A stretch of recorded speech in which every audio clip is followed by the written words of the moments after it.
Silencio. Solo existe el silencio y las miradas de los personajes antes de que se desate toda acción. Así era la forma de componer de Akira Kurosawa en la mayoría de sus escenas más emblemáticas. Uno de los directores más influyentes en el cine que a día de hoy conocemos. Pero, ¿quién es Akira Kurosawa? Kurosawa nace en Japón en 1910. Justo en la misma década, pero en distinto continente, se iniciaría como director John Ford, director con el cual se criaría el joven Akira, viendo sus películas del oeste en el cine. Sus películas estarán fuertemente influidas por el género del western, y esta influencia será recíproca años después. También se fijaría en las técnicas utilizadas en el cine occidental, las cuales combinaría con las que aprende mientras trabaja en la industria del cine japonés.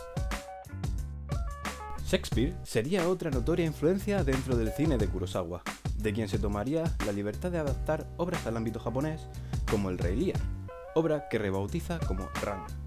Junto con Shakespeare, el ruso Dostoyevsky sería otro autor occidental que ejerce gran influencia en Kurosawa. De hecho, esta influencia hará que los guiones de Kurosawa sean demasiado occidentales para que el órgano censor del proteccionista gobierno japonés apruebe dichos guiones. Japón es ocupada por las fuerzas aliadas tras finalizar la Segunda Guerra Mundial, y los estadounidenses prohíben cualquier película que haga apología al imperialismo. Los guiones de Kurosawa, que transcurren en la época del Japón feudal, son de nuevo inaprobables por la censura. La prohibición terminaría en la década de los 50, la cual inaugura Kurosawa con la película Rashomon. Esta película sobre un asesino y la versión de los hechos de los testigos le valida el reconocimiento de la Academia, que le otorga el Oscar a Mejor Película Extranjera. El cine occidental abre así sus puertas al cine japonés, durante una época en la que el séptimo arte era eclipsado por el surgimiento de la televisión. Las películas extranjeras que llegaban a Estados Unidos se proyectaban en las llamadas salas de arte y ensayo, y no en los cines corrientes. En 1946 había menos de una docena de salas, menos que para 1960 ya se contaban con más de 1000.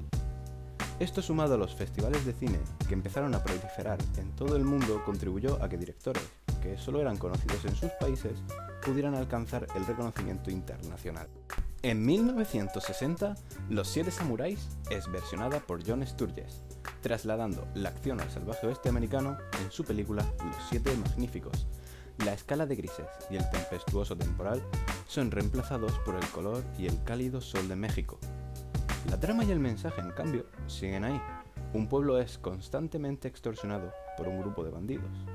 Los pueblerinos piden entonces ayuda a los mercenarios, que los entrenan, les enseñan a defenderse y finalmente derrotan al enemigo. Curiosamente, sobre esta base se construye la que sería la trama de la película Bichos, la segunda película de animación de Pixar.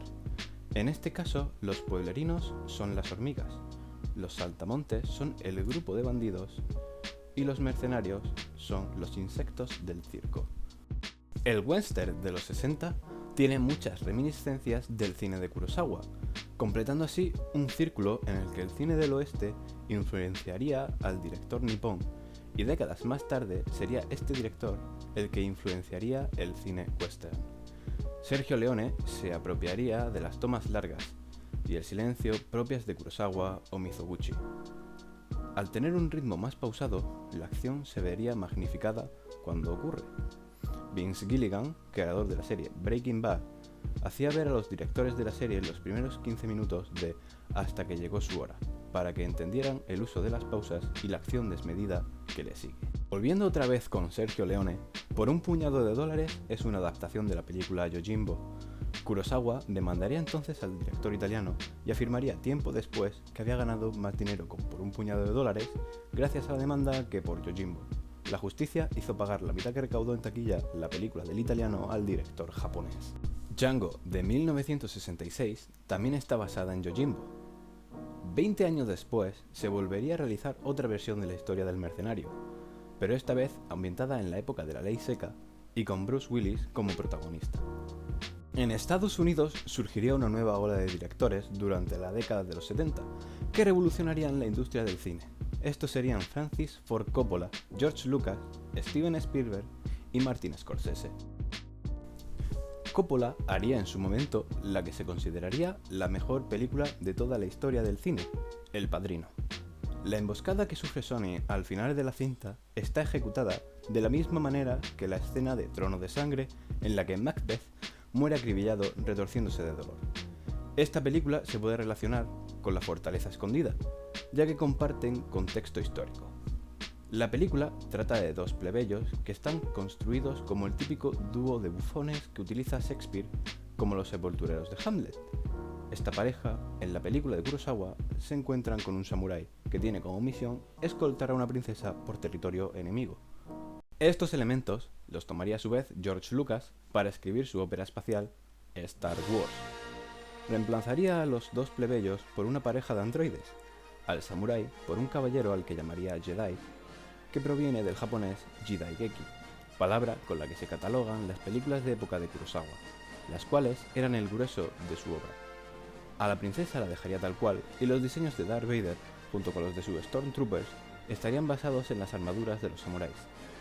Asimismo, la música, las transiciones o el hecho de que el villano al final cambie de bando, junto con que los protagonistas se vean recompensados al final, son elementos que podemos observar también en la película de Kurosawa. Star Wars no solo bebería de La Fortaleza Escondida, también lo haría de Los Siete Samuráis, utilizando al personaje de Kanbei Shimada para construir a Yoda como figura de mentor, y a su vez también se vería influenciada por Yojimbo para escribir la escena de la cantina. La Fortaleza Escondida no solo ha inspirado Star Wars, sino que sienta las bases para todas las películas de aventura de Hollywood. El personaje femenino fuerte y con carácter que popularizó Leia, la figura del héroe protagónico, la pareja cómica para aliviar la tensión o el villano son elementos que se repetirán en todas las películas familiares como en Indiana Jones, escrita por George Lucas y dirigida por Steven Spielberg. Este último es el responsable de la industrialización del cine y del fenómeno blockbuster a raíz de Tiburón. Por tanto, la influencia de Kurosawa es inherente a cualquier película palomitera y taquillera de hoy en día. Por último, Scorsese participaría interpretando a Van Gogh en uno de los cortos que componen Los sueños de Akira Kurosawa. Silencio, a su vez, tiene elementos muy propios del cine clásico japonés. Es inevitable hacer la comparación al verse desarrollada en el Japón feudal. Por otra parte, el anime también se ha encargado de mantener viva la obra de Akira Kurosawa. Se han hecho versiones animadas de sus películas como Los Siete Samuráis en Samurai 7 o también Yojimbo en Kase no Yojimbo. Pero si hay algo que pone en común a Kurosawa con el anime es la sangre. La sangre que brota desmesuradamente en los animes fue un elemento creado por el equipo técnico de Kurosawa en el combate final de la secuela de Yojimbo, Sanjuro. Veréis, al parecer, la máquina que se encargaba de bombear la sangre se estropeó haciendo que saliera mucha más cantidad con más presión de la deseada.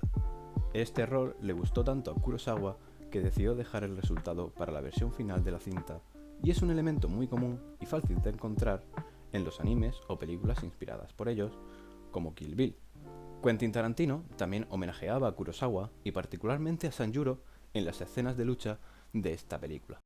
Finalmente, llegando a la conclusión de que si tantos directores, tan diferentes en sus estilos, se hayan visto influenciados por Akira Kurosawa, es porque este director mantiene una esencia única a la hora de contar historias que son capaces de llegar a cualquier público sin depender de la edad de la persona que vea su cine.